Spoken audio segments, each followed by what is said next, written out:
इस चैनल से आपका जो रेवेन्यू है वो कितना जा रहा है और एट दी एंड खर्चे खुर्चे निकाल के कितना बच रहा है इस चैनल से, ज़रा मेरी ऑडियंस को बता दो।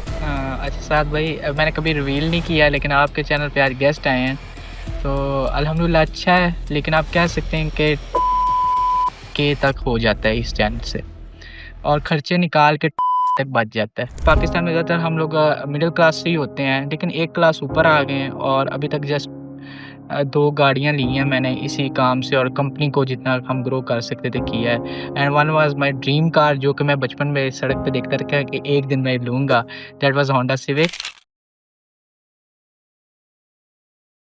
सो hello everyone, welcome back to our YouTube channel. आज मैं एक 20 साल का बच्चा आपके सामने एज अ गेस्ट लेके आऊँगा और आप देखेंगे कि उसको यूट्यूब की इतनी नॉलेज है कि मतलब you will absolutely love it. आपको स्क्रिप्ट राइटिंग के बारे में, आपको टाइटल सिलेक्शन के बारे में, आपको जनरल टिप्स एंड ट्रिक्स इतनी ज़्यादा देखने को मिलेंगी कि यू विल से कि हाँ यार ये इंटरव्यू बेस्ट रहा है। आपको इस एक छोटी सी स्टेटमेंट से अंदाजा हो जाएगा कि कितनी वैल्यू इसमें मौजूद होगी कि मैंने इस इंटरव्यू के एंड पे ये बोला है कि this is one of the best interviews I have ever conducted. So make sure आपने इसको एंड तक देखना है। एंड यस, जो चीज़ें थंबनेल और टाइटल में आप पढ़ के आए हैं वो चीज़ें एज इट इज़ ही हैं। सो एंड तक देखिएगा, समझिएगा कि यार ऐसा क्या कर रहा है ये बंदा कि ये एक चैनल से वहां तक पहुंच पाया है जो अभी हमने टाइटल में पढ़ा है। So this case study is amazing, आपने इसको एंड तक लाजमी देखना है। एंड यस, अगर अभी तक आपने चैनल को सब्सक्राइब करके बेल आइकन नहीं प्रेस किया तो अभी कर लें, क्योंकि इस गेस्ट को हम दोबारा बुलाने वाले हैं बहुत जल्द। वो कब बुलाएंगे, कैसे बुलाएंगे, ये भी मैंने वीडियो के बीच में बताया है। तो अभी से चैनल को सब्सक्राइब करके बेल आइकन भी प्रेस कर लें। So without any further delay start करते हैं अपना इंटरव्यू। सो वेलकम करते हैं नुमान को आज के इस इंटरव्यू में। आई होप कि आज के इस इंटरव्यू से आपको काफी कुछ सीखने को मिलने वाला है। Thank you so much Numan for taking out some time for our audience. सबसे पहला क्वेश्चन मेरा नुमान आपसे ये है, आप अपने बारे में थोड़ा सा बता सकते हो, आप कहाँ से हो और आपने यूट्यूब पे पहली दफ़ा काम कब स्टार्ट किया? जी मैं first of all thank you so much Saad भाई इनवाइट करने के लिए। मैं उकाड़ा कैंट से हूँ और यूट्यूब पे मैं 2020 से काम कर रहा हूँ। लेकिन जिसे कह सकते हैं कि यूट्यूब से फर्स्ट टाइम जो अर्न किया था वो मैंने 2022 में किया था। और ये जर्नी ऑटोमेशन की मेरी स्टार्ट हुई थी जब मैंने फर्स्ट टाइम, हमारा एक क्लाइंट मुझे मिला था जिसके साथ मैंने काम किया, और आराम-आराम से उसको ना ऑटोमेशन को मैंने समझना स्टार्ट किया, ठीक है? मैंने उससे पहले वीडियो एडिटिंग की सर्विसेज़ दी, और उसको जब मैं ये सारा काम समझ गया, फिर मैंने फाइनली 2023 में आके अपने चैनल को लॉन्च किया था। ओके, सो अभी आपने बताया कि 2022 में पहली आपकी अपने चैनल से अर्निंग हुई, लेकिन 23 में आपने ऑटोमेशन चैनल बनाया। तो 22 वाला कौन सा चैनल था? 22 में बेसिकली मैंने एक लाहौर में जब मैं था तो वहाँ पे मैंने एक चैनल था इस्लामिक, ठीक है? उसको मैंने स्टार्ट किया था जो कि पाकिस्तानी ऑडियंस के ऊपर था, और काफ़ी ज़्यादा, क्योंकि 2020 में जैसा कि मैंने आपको बताया मेरी जर्नी स्टार्ट हुई थी, तो 22 तक मैं फेलियर ही देखता जा रहा था। मैंने बहुत से चैनल्स बनाए, बहुत सी निशेज़ को ट्राई किया, लेकिन फाइनली जिसे कहते हैं बरकत होती है इस्लाम में, तो 2022 में जाके मैंने एक इस्लामिक चैनल था जिसके ना मैं पाकिस्तानी ऑडियंस को टारगेट कर रहा था। अब हुआ ये कि मेरा लकीली उसके ऊपर 1.3 मिलियन व्यूज़ आ गए एक वीडियो के ऊपर। लेकिन जब मैंने उसका जाके रेवेन्यू देखा तो वो सिर्फ़ और सिर्फ़ $100 था, और मैं बहुत ज़्यादा डिसअपॉइंट था कि अगर मैं हर महीने में मिलियंस ऑफ व्यूज़ भी ले लूँ, तो मैं 30-40 हज़ार से ऊपर नहीं जा पाऊँगा। तो ये वजह थी कि उस चैनल को फिर मैंने वहीं पे छोड़ दिया और फिर मैंने यूट्यूब ऑटोमेशन की तरफ गया था। ओके, ज़बरदस्त।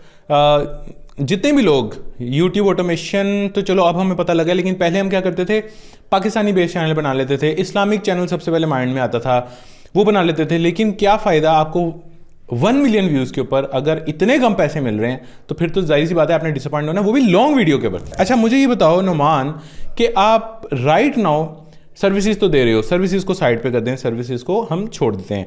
राइट नाउ जो आपके चैनल्स हैं, जो खुद के चैनल्स हैं, आप उसके बारे में मुझे बता सकते हो कि कितने हैं और किस किस नीश पे आप उन चैनल्स को चला रहे हो? मेरे जो अपने चैनल्स हैं वो तकरीबन 6 हैं।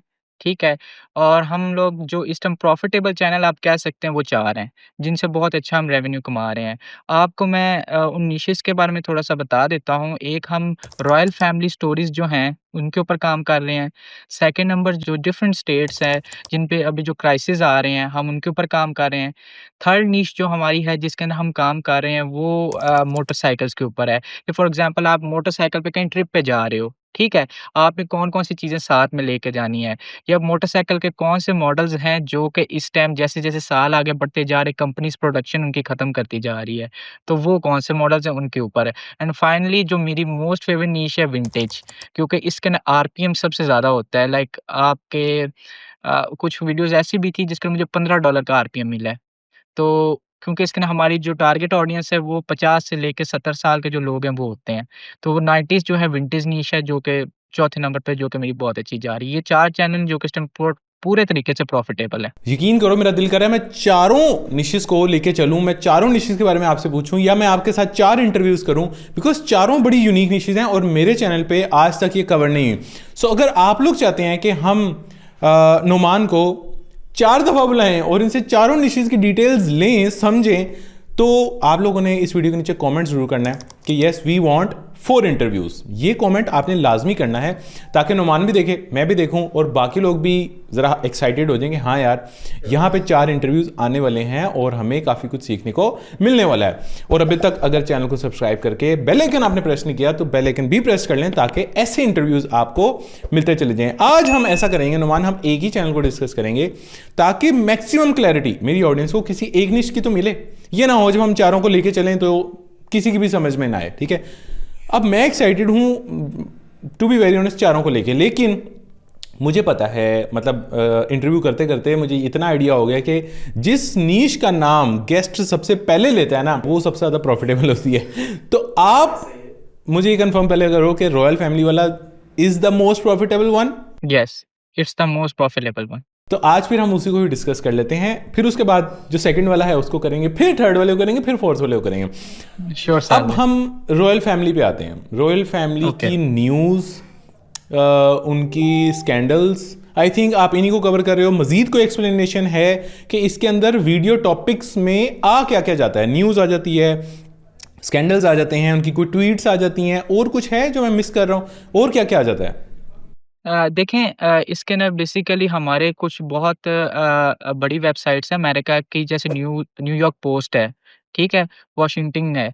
इसके ऊपर हर वक़्त कोई ना कोई इनके मसाइल चल रहे होते हैं। जैसे कि कल की न्यूज़ क्या थी कि प्रिंस हैरी जो हैं वो किसी फंक्शन में गए और उनकी जो प्रिंसेस हैं उन्होंने वहाँ पे स्माइल नहीं किया, ठीक है? वो गुस्से में खड़ी रहीं, अच्छा। ठीक है? तो उसके ऊपर अब हमारे कल ही व्यूज़ आए हैं तकरीबन 2 लाख, ठीक है? उसकी वजह क्या थी? वो क्यों नहीं स्माइल कर रही थी? वो घर से परेशान आई थी। तो इस तरह की चीज़ें जो होती हैं ना, अब जो टॉपिक सिलेक्शन इसके ना होता है साद भाई, वो इस तरह होता है कि हम ज़्यादा से ज़्यादा टॉपिक्स जो होते हैं ना, हम करंट आर्टिकल से लेते होते हैं, ठीक है? जो इस टाइम अमेरिका के टॉप न्यूज़ चैनल है ना, वहाँ से हम लेते होते हैं। उसके बाद हम उनको एआई के थ्रू जो हमारा सबसे अच्छा एआई है गूगल बार्ड, हम उसके अंदर जाते हैं, ठीक है? हम कहते हैं कि इस टाइम फॉर एग्ज़ाम्पल 4 न्यूज़ हमें मिली हैं, मोस्ट ट्रेंडिंग कौन-सी है? वो हमें एनालाइज़ करके बताता है कि that is the most trending news, ठीक है? फिर मैं कहता हूँ कि इसका एक कैचिंग टाइटल मुझे बना के दे दो, ठीक है? वो एक कैचिंग टाइटल बना के देता है, उसके बाद स्क्रिप्ट राइटर को मैं कहता हूँ वो स्क्रिप्ट लिखता है, ठीक है? मैं एक ये चीज़ बताऊँ मैं एआई से स्क्रिप्ट नहीं लिखवाता, मेरे पास ह्यूमन स्क्रिप्ट्स होती हैं 100% ठीक है? तो वो ह्यूमन रिटन पूरी स्क्रिप्ट आ जाती है, ठीक है, ठीक है? अभी हम उस आगे ऐसे ऐसे जाएंगे, ऐसे ऐसे नुमान, अभी हम स्क्रिप्ट से भी जाएंगे, अभी हम सब चीज़ों पे। अभी बस मैं समझना चाह रहा था कि आप बेसिकली वीडियोस बनाते क्या हो, तो कोई भी न्यूज़ उनसे रिलेटेड आ जाए वो कवर हो जाएगी, राइट? कवर हो जाएगी। जैसे कि मैं आपको 4 न्यूज़ की एग्ज़ाम्पल दे देता हूँ। एक ये है कि जो बहुत ज़्यादा चलती है, उनकी कोई ऑडियो लीक होती है। ठीक है। नंबर 2 उनकी जो सबसे ट्रेंडिंग न्यूज़ ये है कि वो किसी इवेंट पे जाते हैं, वहाँ पे कोई ना कोई इश्यू हो जाता है, या तो प्रिंस गुस्से में होता है या तो कोई ना कोई गुस्से में होता है। तीसरा ये कि वो जब आपस में किसी इवेंट पे जाते हैं, इवेंट में वो बहुत ज़्यादा जाते हैं, वहाँ पे ये होता है कि उनका आपस में उस तरह जैसा एक हस्बैंड वाइफ का इंटरेक्शन होता है, वो नहीं होता, वो दूर-दूर रहते हैं। ठीक है? एंड लास्टली जो सबसे बड़ा इश्यू जो इस चैनल पे जिसने इस चैनल को बनाया है, वो ये है कि प्रिंस हैरी और प्रिंस विलियम इन दोनों के दरमियान बनती नहीं है। ये दोनों फाइट में हर वक़्त रहते हैं, ठीक है? तो प्रिंस विलियम ने ये कह दिया, प्रिंस हैरी ने ये कह दिया, उसके ऊपर पूरा चैनल बना हुआ है ये वाला। आई थिंक काफ़ी हद तक ऑडियंस को समझ में आ गया, और ये कोई मुश्किल निश नहीं है। अभी आगे जाके जब आपको पता चलेगा रेवेन्यू का, खास तौर पे जब पता चलेगा, और इनकी एफर्ट कितनी लगती है, कितने घंटे दिन के लगते हैं, कितनी वीडियोस इनकी, ये सारी चीज़ें भी हम पूछेंगे। लेकिन मैं आपको बता रहा हूँ कि ये निश बहुत ज़बरदस्त निश है। अच्छा, मुझे ये बताओ, सबसे पहले नुमान, मेरे माइंड में एक क्वेश्चन आ रहा है कि यार जब मैं रॉयल फैमिली पे बात कर रहा हूँ, मुझे व्यूज़ कहाँ से आएंगे, या आपको व्यूज कहाँ से आते हैं? यूएसए से आते हैं, यूके से आते हैं, लाइक यूके वाले पूरे रीजन से आते हैं, एशिया से आते हैं, कहाँ से आते हैं? जो मोस्ट हमारे, अगर मैं उसके डेमोग्राफिक्स को देखता हूँ, तो जो मोस्ट हमारा व्यूअर आ रहा है ना, उसमें 60% यूएसए ऑडियंस है एंड 40% होल यूके है। बाकी 1% 2% नीदरलैंड हो गया, स्पेन हो गया, वो बहुत कम है। लेकिन मेन ऑडियंस जो इसका आरपीएम अच्छा है, वो यूके और यूएस की सिर्फ ऑडियंस है इसके अंदर। चलो यहीं से फिर हमें बता दो कि आरपीएम इसका कितना है और वीडियो की ड्यूरेशन यहाँ पे कितनी है? वीडियो की जो ड्यूरेशन है, जो शॉर्ट वीडियो होती है, मैं 2 टाइप की डालता हूँ हफ्ते में, ठीक है? 3 वीडियोज़ 15 मिनट की होती हैं, बाकी 30 मिनट की होती हैं, 30 मिनट्स की वीडियो होती है, ठीक है? ठीक है। मतलब बाकी टोटल कितनी? 7 डेज़ हैं। बाकी कितनी? मतलब कि 7 डेज़ है ना, हम 7 डेज़ मान लेते हैं। 7 डेज़ हैं, मंडे, ट्यूसडे, वेडनेसडे, 15-15 मिनट की 3 वीडियोज़ जाती हैं, ठीक है? उसके बाद बाकी जो डेज़ रह जाते हैं, थर्सडे, फ्राइडे, सैटरडे, संडे, उस पे 30 मिनट की वीडियो को मैं पुश करता हूँ। ये क्या साइंस है? ये थोड़ा सा मुझे बताओ कि आपका कोई कंपेटिटर ऐसे कर रहा है, या आपने एक्सपेरिमेंट करके देखा, ये वर्क कर गया? Why are you doing this? ये मैंने एक एक्सपेरिमेंट किया था। बेसिकली जब मंडे, ट्यूसडे, वेडनेसडे होता है ना, उस दिन हर किसी का यूएसए और अमेरिका में जो है ना, काम के दीज़ आर वर्किंग डेज़। इसके अंदर हाई ड्यूरेशन कंज़प्शन बहुत मुश्किल हो जाती है। व्यूअर का जो रिटेंशन स्पैन है, वो बहुत कम होता है। तो वो सिर्फ़ और सिर्फ़ मैंने ये देखा है कि जब मैं 15 मिनट की वीडियो डाल रहा हूँ, तो मुझे 40 से 50 की वीडियो रिटेंशन मिल रही है, और जब मैं उन डेज़ में 30 मिनट की डालता हूँ, तो मुझे उसकी रिटेंशन 20 आके मिलती है। तो फ़ायदा मुझे उसका नहीं दिख रहा था। इसलिए मैंने जो वर्किंग डेज़ थे, पहले 3, इसमें बहुत ज़्यादा ट्रैफ़िक होता है काम का, ठीक है? तो इसके अंदर मैंने 15 मिनट कर दिया, और आगे जो है, जहाँ पे मेरी वही रिटेंशन ठीक जा रही थी, वहाँ पे मैंने 30 मिनट को पुश किया। इसकी मतलब ये मेरे खुद स्टडी से मैंने किया है, कोई कॉम्पिटिटर को मैंने नहीं देखा। वो मैं जो मेरे पास एनालिटिक्स आ रहे थे, उससे देख के मैंने किया। क्या बात है यार। अच्छा, और आरपीएम का भी मुझे बता दो कि एवरेज हाँ। आरपीएम आपको कितना मिलता है? लाइक दोनों वीडियोस का मिला के ओवरऑल जो आपके जनरल एनालिटिक्स के अंदर आरपीएम आ रहा होता है, वो कितना आ रहा है? इसके अंदर वेरी करता है 6 से 8 इस चैनल 6 को। से 8, 6 से 8, जी। और 15 से 30 मिनट की video. Okay, it's good enough, it's good enough actually, it's very good. ठीक है, ये भी हमें समझ में आ गया। अब मुझे बताओ कि हमें ज़्यादा मेल देखते हैं, फीमेल देखती हैं, और उनकी एज ब्रैकेट क्या है? जो हमें मैक्सिमम ऑडियंस इसके अंदर देख रही है ना, वो 40% फीमेल है एंड 60% मेल है। फीमेल इसके अंदर क्यों है, वो भी है क्योंकि इसके अंदर प्रिंसेस आ जाती हैं, जो उनकी हैं, ठीक है, वाइफ्स हैं। और जो आप क्या कहते हैं, एज ब्रैकेट जो इसके अंदर टारगेट हो रही है, वो 20 से लेके 40 के दरमियान में होगी। सही, वही लोग जो मतलब वर्किंग पीपल हैं, वो अपने काम से वापस आके ये कंटेंट वगैरह कंज्यूम करते होंगे, और ये लोग शायद गॉसिप्स में भी ज़रा ज़्यादा इंटरेस्टेड होंगे, राइट? जी, जी, बिल्कुल ऐसा ही है, और इनका जो देखने का टाइम है, वो शाम 6 बजे से लेके रात 12 बजे तक होता है, जिस टाइम मोस्ट एक्टिव ये व्यूज़ आते हैं मुझे। अच्छा, ठीक है। यहीं से चलो कुछ लोग क्वेश्चन करते हैं मेरे से, कमेंट्स में पूछते हैं, साथ में ये भी पूछा करेंगे अपलोडिंग टाइम क्या होना चाहिए। आपका अपलोडिंग टाइम क्या है? यूके के हिसाब से है, यूएसए के हिसाब से है, या पाकिस्तानी हिसाब से कितने बजे आप वीडियो अपलोड करते हो? हफ्ते के 7 दिन, ये भी बता दो। मैंने पाकिस्तानी टाइम के लिहाज से तो नहीं करता, मैं यूएसए के लिहाज से करता हूँ, और वो वहाँ यहाँ पे तकरीबन आई थिंक उस टाइम रात के 3 बजे होते हैं, ठीक है? उस टाइम मैं जाग रहा होता हूँ, तो इस टाइम रात के 3 यहाँ बजते हैं, तो वहाँ पे 6 बज रहे होते हैं, 6-5 बज रहे होते हैं, ठीक है?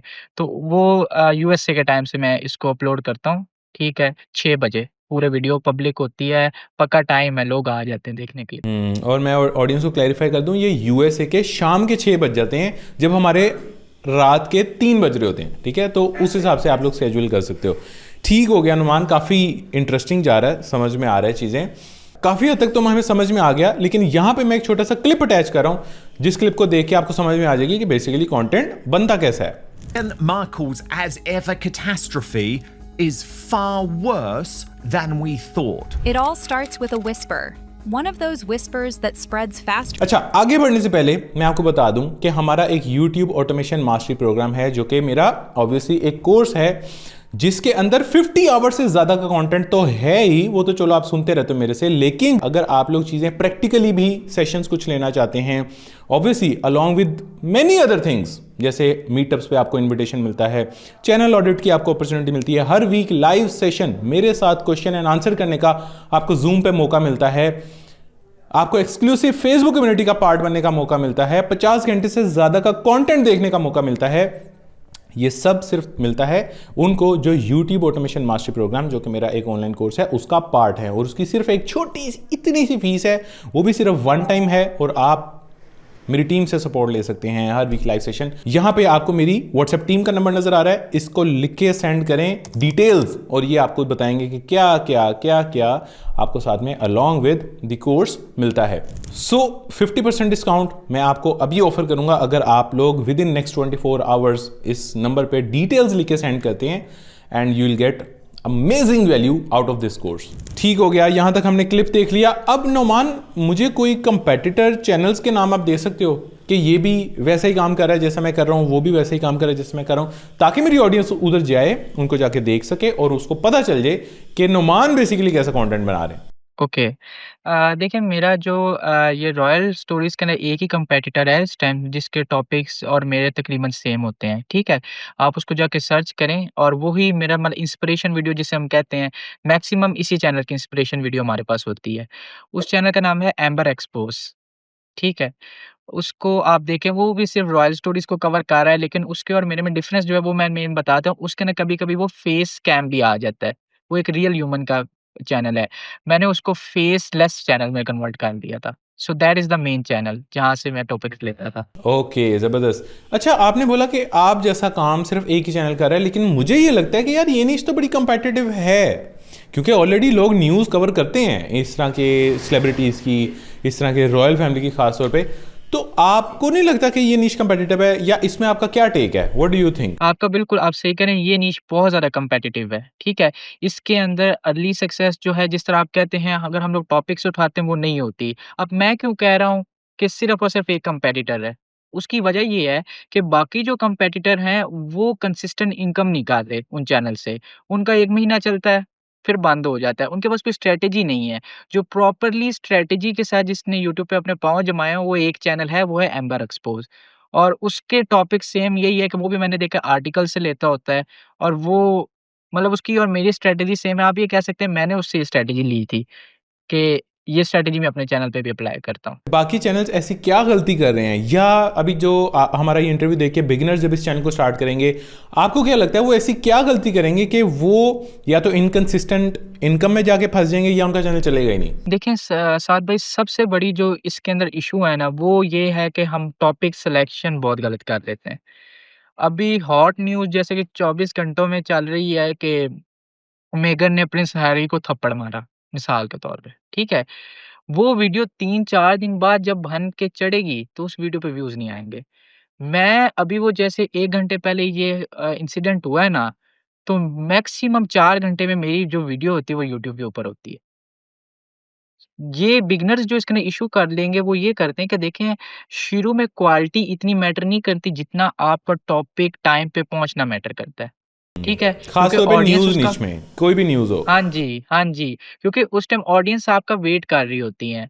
क्योंकि बड़े चैनल्स हैं, जैसे कि जो मीडिया कंपनीज़ हैं, उनने पूरे-पूरे वीडियो एडिटर्स उनके 5-6 होते हैं। वो जैसे ही आता है, आपके फौरी टॉपिक्स डाल देते हैं। किसी भी नीश में कह रहा हूँ, हर नीश में अब ऐसा हो गया है। ठीक है, ज़बरदस्त। अच्छा, एक चीज़ है, अब आते हैं हम टॉपिक रिसर्च में। फॉर एग्जांपल, उसके अंदर the most important thing is कि खबर को निकाल के लाना है। ठीक है, आपने बोला कि आप मल्टीपल आर्टिकल्स को देखते हो, लेकिन क्या हर टाइम बैठ के बंदा एक बंदा बैठ के क्या रिसर्च ही कर रहा है कि यार कौन सी खबर आई, कौन सी खबर आई, रिफ्रेश कर रहा है, ट्विटर को रिफ्रेश कर रहा है, गूगल ट्रेंड्स को देख रहा है, वट क्या एक बंदे को हर टाइम एक्टिव बैठ के देखना पड़ेगा आपकी इस नीश में? नहीं, साथ में जैसे अभी आपने ट्विटर का लफ्ज़ बोला बीच में। ट्विटर इस चैनल का ये समझ लें जान है। इस चैनल को अगर चलाना है तो ट्विटर को बस। ट्विटर के ऊपर कुछ बहुत बड़े हमारे हैं एंकर, जिस तरह पाकिस्तान के होते हैं, वो अमेरिका के भी हैं।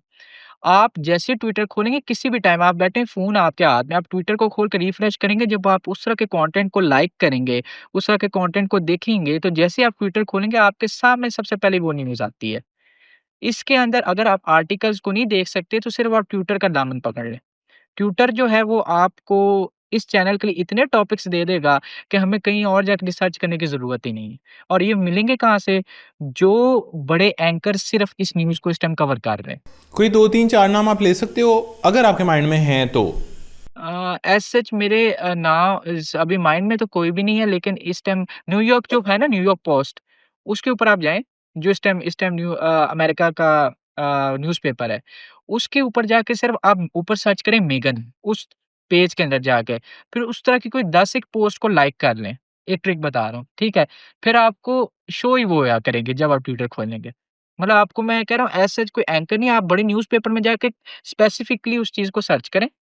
उसके बाद उन पोस्ट को लाइक करें, पढ़ें, टाइम दें, आपका एल्गोरिथम इस तरह ट्रेन हो जाएगा कि आप नेक्स्ट टाइम जब भी ट्विटर खोलेंगे आपके सामने वही आया होगा। ओके, यानी कि आपने एक अलग से एक ट्विटर हैंडल बनाना है और उसको ट्रेन करना है उस न्यूज़ पे या अपनी नीश के अकॉर्डिंग जो आपको टॉपिक्स चाहिए ही चाहिए, और फिर आपके पास टॉपिक्स की कमी नहीं होगी। टॉपिक समझ में आ गया। अच्छा, ऐसा भी होता है कि आप अपने कंपेटिटर से भी एग्जैक्ट टॉपिक उठाओ, उस पर वीडियो बना दो, ऐसा भी हो जाता है?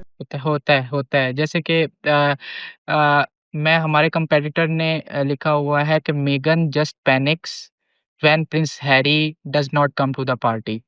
अब मैं क्या करूँगा? मेगन breaks into tears when prince Harry does not come to the party. Just मैंने एक लफ्ज़ चेंज किया है।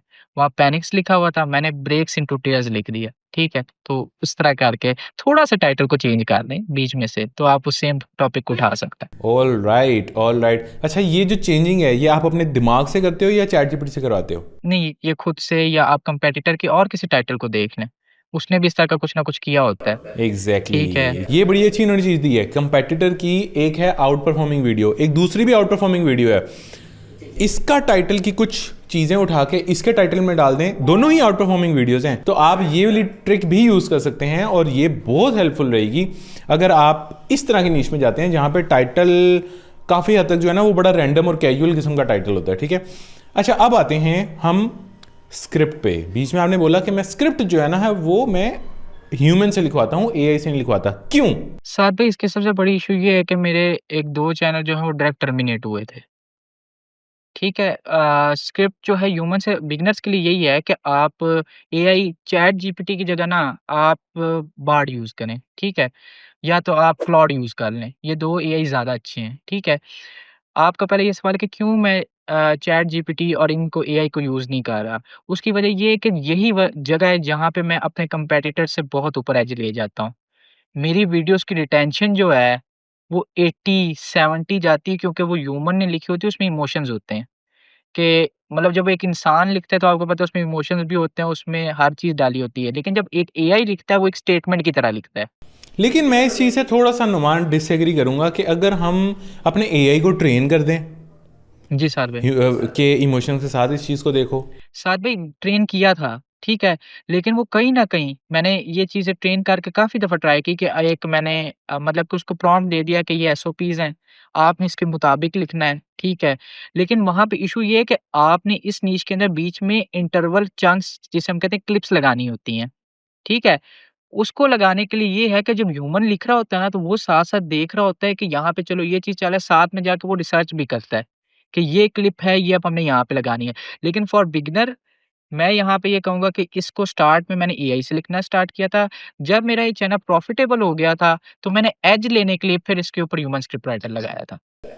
और प्रॉफिटेबल भी अच्छा खासा है। अभी आप लोग वेट करें, आपको पता चल जाएगा कि कितना को प्रॉफिटेबल है, ठीक है? तो आप भी कहेंगे यार मैं 2 भी बिठा देता हूँ, मैं 3 भी बिठा देता हूँ स्क्रिप्ट लिखने वाले, इतना प्रॉफिटेबल कर दो बस मुझे, ठीक है? तो टेंशन न लें आप, अभी आपको आगे जाके पता चल जाएगा। और बिगिनर्स मैं भी यही रिकमेंड करूँगा, बिगिनर्स शुरू में यार आप क्लॉड से लिखवा लो, ग्रॉक से लिखवा लो, बार्ड से लिखवा लो, आपको जो समझ में आता है आप वैसे स्टार्ट तो करो काम। आप ये बहाना नहीं छोड़ मार देना कि यार मेरे पास तो ह्यूमन माइंड नहीं है, मेरे पास एक तो मेरे पास अपना दिमाग नहीं है, दूसरा मेरे पास कोई और भी नहीं है जो मुझे स्क्रिप्ट लिख के दे, ठीक है? ये वाले बहाने आपने नहीं मारने, स्टार्ट करना है। फिर ऐसा ऐसा चीज़ें बेहतर होती जाएंगी जैसे जैसे ऑब्वियसली आपके पास पैसे आते चले जाएंगे। इसलिए मैंने बीच में बोला ये कि हाँ। यहाँ पे एक्सक्यूज़ बिगिनर डाल सकते हैं कि हमारे पास ह्यूमन स्क्रिप्ट राइटर नहीं है। मैंने भी Exactly. शुरू में एआई से लिखवाया था। हाँ, अगर आपने भी देखो लिखवाया था तो कोई भी बिगिनर है वो स्टार्ट कर दे, आगे जाके आपको आपका काम सिखाएगा कि मुझे करना कैसे है, ठीक है? तो वो बता देगा कि यार आप ऐसे कर लो, ऐसे कर लो, काम खुद बताएगा आपको, ठीक है? तो वेरी इंटरेस्टिंग। अच्छा, स्क्रिप्ट के अंदर एक चीज़ आपने बताई है जो मैं नोट की है कि आप थोड़ा एक पैराग्राफ लिखते हो, फिर कोई क्लिप लगाते हो, फिर पैराग्राफ लिखते हो, फिर कोई क्लिप लगाते हो, स्टार्ट करते हो, क्लिप से स्टार्ट करते हो। तो यस, ये चीज़ एआई से करवाना उतना ऑटोमेटिक नहीं, ये ऑटोमेट नहीं हो सकता। इसमें आपको अपना दिमाग यूज़ करना पड़ेगा, आपको देखना पड़ेगा कि मैंने कौन सा क्लिप यूज़ करना है, फिर उसके हिसाब से अपना स्क्रिप्ट लिखवाना है ताकि वो कॉल टू एक्शन या एंड वो स्टेटमेंट वहाँ पे हो कि जिसके बाद फ़ौरन एक क्लिप सूट भी करे। ये ना हो कि वो रैंडमली कोई क्लिप आ गया, रैंडमली कोई बात आ गई, रैंडमली क्लिप आ गया, रैंडमली बात। ये हर चीज़ इंटरलिंक्ड होनी चाहिए।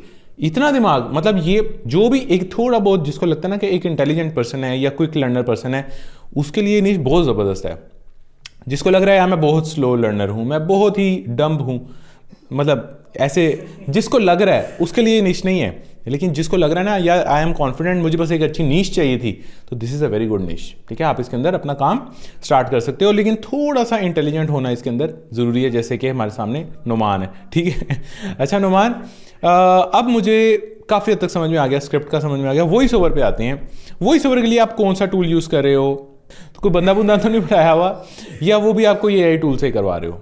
नहीं, जो वॉइस ओवर है वो 100% एआई कर रहा है और वो हम 11 लैब से करवा रहे हैं। 11 लैब के अंदर बस कुछ मॉडल्स हैं और हम उसी को यूज़ करते हैं।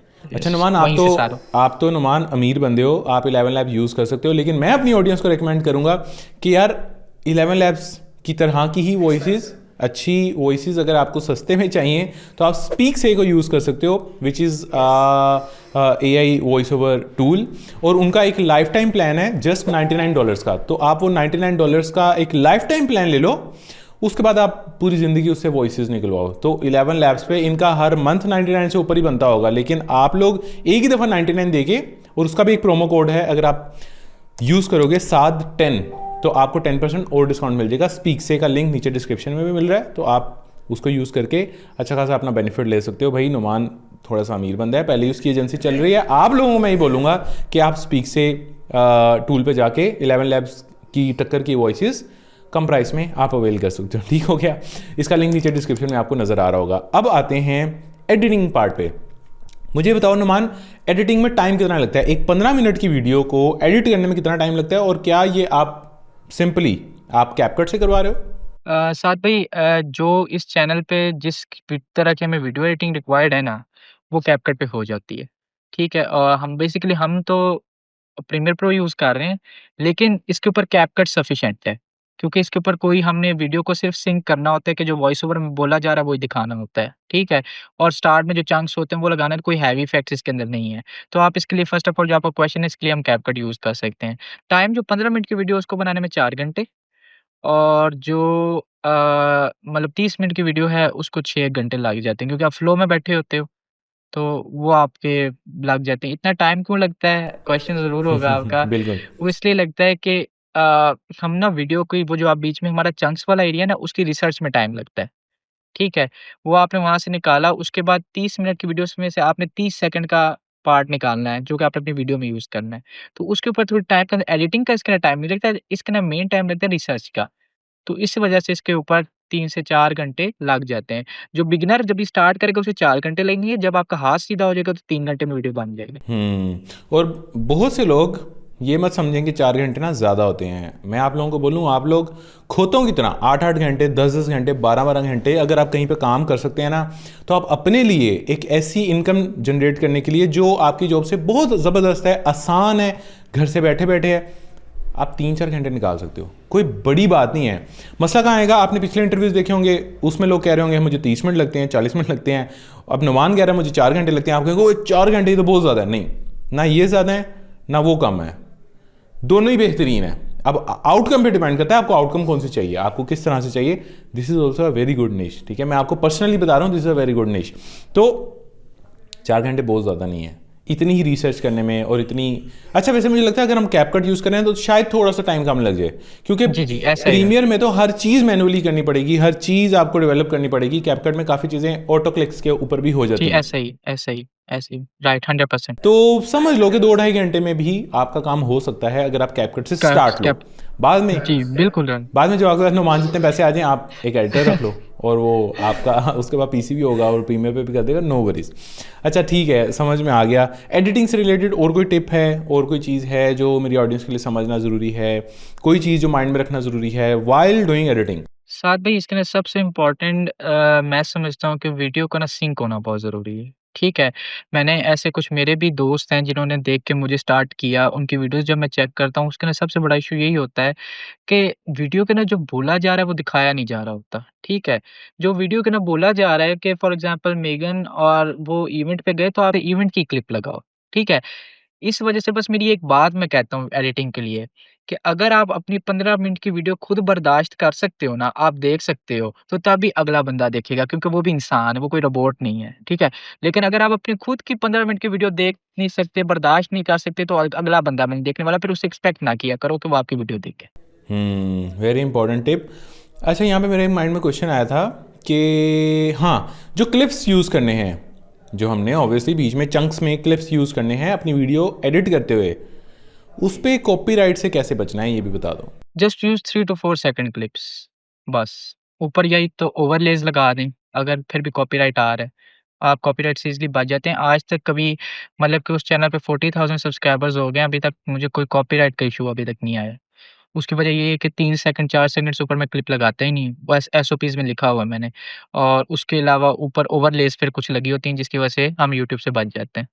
ठीक है, परफेक्ट है। यानी इसको हम कहते हैं फेयर यूजेज करना, या ये फेयर यूजेज पॉलिसी है यूट्यूब की कि आप कोई भी कंटेंट यूट्यूब से ले सकते हो लेकिन उसको फेयरली यूज़ करना है।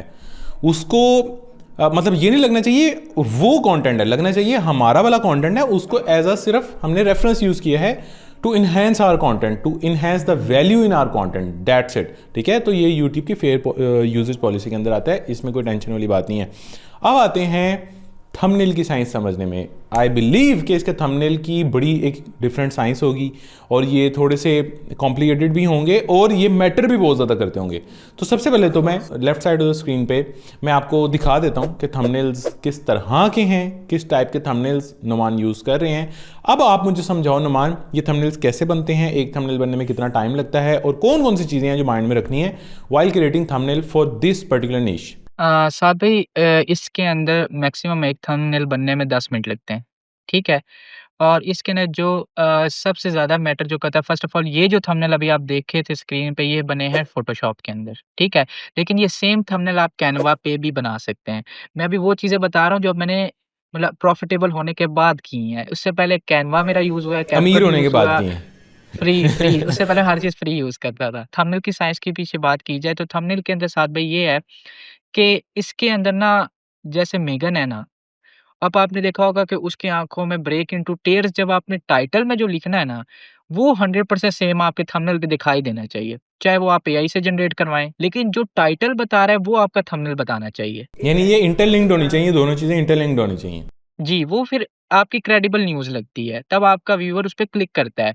अब नीचे कुछ लिखा हो, ऊपर कुछ दिखाया जाए तो फिर वो न्यूज़ के ऊपर क्लिक किया जाता है। फर्स्ट थिंग, सेकंड थिंग, इसे बनाने में कोई इतना मसला नहीं है, जस्ट आपने 2 फ़ोटोज़ उठानी है, फॉर एग्ज़ाम्पल मेगन और उसके हस्बैंड का इश्यू चल रहा है, तो आप एक पिक्चर इधर मेगन की लगा दें, दूसरी तरफ उसके हस्बैंड की लगा दें। उनको थोड़ा-सा एचडीआर कर दें, एचडीआर इफ़ेक्ट लगा दें उनके ऊपर, जिससे वो पिक्चर थोड़ी एचडी हो जाएँगी। और आप फ़ॉन्ट भी साथ बता रहा हूँ, दी बोल्ड फ़ॉन्ट जो है हमारा, उसका इस्तेमाल करके एक हेडलाइन डाल दें। थंबनेल बहुत सिंपल है इसका। जैसे इसके अंदर ये है कि you have to sync the title, और जो थंबनेल ऊपर दिखाया जा रहा है वो सिंक होना बहुत ज़रूरी है। ठीक हो गया, थंबनेल भी हमें समझ में आ गया। अब आते हैं द मोस्ट एंटीसिपेटेड पार्ट की तरफ कि भाई ये कैसे खर्चा पूरा हो रहा है, प्रीमियर का, एडिटर्स का, स्क्रिप्ट राइटर्स का, 11 लैब्स का, ये खर्चे कैसे पूरे हो रहे हैं। मुझे ये बता दो आज नुमान, इस चैनल से, जस्ट इस चैनल की आपने बात करनी है, इस चैनल से आपका जो रेवेन्यू है वो कितना जा रहा है और एट दी एंड खर्चे खुर्चे निकाल के कितना बच रहा है इस चैनल से, ज़रा मेरी ऑडियंस को बता दो। अच्छा साद भाई, मैंने कभी रिवील नहीं किया, लेकिन आपके चैनल पे आज गेस्ट आए हैं, तो अल्हम्दुलिल्लाह अच्छा है, लेकिन आप कह सकते हैं कि 10 से 15 के तक हो जाता है इस चैनल से, और खर्चे निकाल के 12 के तक बच जाता है। हाँ, अगला क्वेश्चन मेरा वैसे यही था कि खर्चे खुर्चे निकाल के 12K is a obviously very good income. ठीक है, और ये किस करेंसी में बात हो रही है ये भी आपको पता है। तो सैल्यूट यार। अच्छा, आपकी एज क्या है बाय द वे? आपकी एज क्या है? मैं 20 पे हूँ। 20 साल की उम्र में यार, 20 साल की उम्र में मुझे शर्मिंदगी हो रही है। मैं जब था मैं बिल्कुल भी इस तरह की किसी गेम में नहीं था। मैं तो ये सोच रहा था अपनी डिग्री पूरी करूं या ना करूं। चौथे सेमेस्टर में था, मुझे याद आ गया। ठीक है।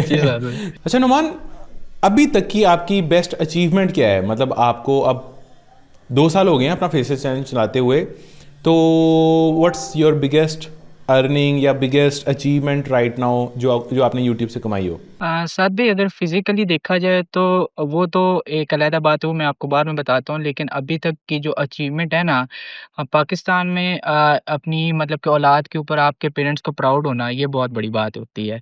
तो अभी तक की मेरी सबसे बड़ी अचीवमेंट यही है कि मेरे जो पेरेंट्स हैं वो मुझ पे प्राउड करते हैं, और उन्हें मतलब इंट्रोड्यूस करवाते वक़्त मुझे अच्छा लगता है कि ये हमारा बेटा है, ठीक है?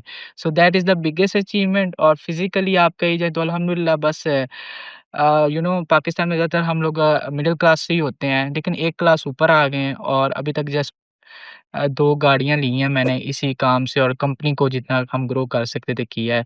And one was my dream car, जो कि मैं बचपन में सड़क पे देखता रखा कि एक दिन मैं लूँगा, दैट वाज़ होंडा सिविक। और वो अभी बस है, वो मेरी सबसे बड़ी अचीवमेंट थी अगर फिज़िकली देखा जाए। लेकिन मेरे सामने जो ज़्यादा इम्पोर्टेंस है वो इसकी है कि मेरे पेरेंट्स को मेरे पे प्राउड है। That is the biggest thing जो कि हर औलाद ये चाहते हैं। ज़्यादा बड़ी बात है। गाड़ियाँ आना जाना, छोटी बड़ी और बड़ी, 1 से 2, 2 से 3 होता रहेगा, खैर होता रहेगा। लेकिन पेरेंट्स हमारे साथ कब तक हैं हमें नहीं पता, और वो हमारी सक्सेस अपनी ज़िंदगी में देख लें, ये सबसे बड़ी बात है।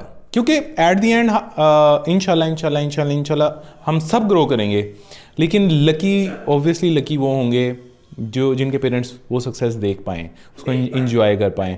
बाकी आज से 5 साल बाद, 10 साल बाद हो सकता है आपके पास 10 गाड़ियाँ हो सकता है मेरे पास 10 गाड़ियाँ हों, लेकिन उसको चेरिश करने वाले, उसको देखने वाले, उसको इंजॉय करने वाले, जिनको हम सबसे पहले गाड़ी में उठाएं, वो सबसे इम्पोर्टेंट है, वो सबसे ज़्यादा ज़बरदस्त है। और आप जब ये बात कर रहे थे ना, मतलब मुझे बहुत ही अच्छा लग रहा था कि आपकी प्रायोरिटीज़ का मुझे पता लग गया कि व्हाट आर योर प्रायोरिटीज़। सो बेहतरीन interview, one of the best interview as far as जितनी भी मेरी ये अभी तक की इंटरव्यूज़ की जर्नी गई है। आई होप आप लोगों को भी अच्छी लगी होगी।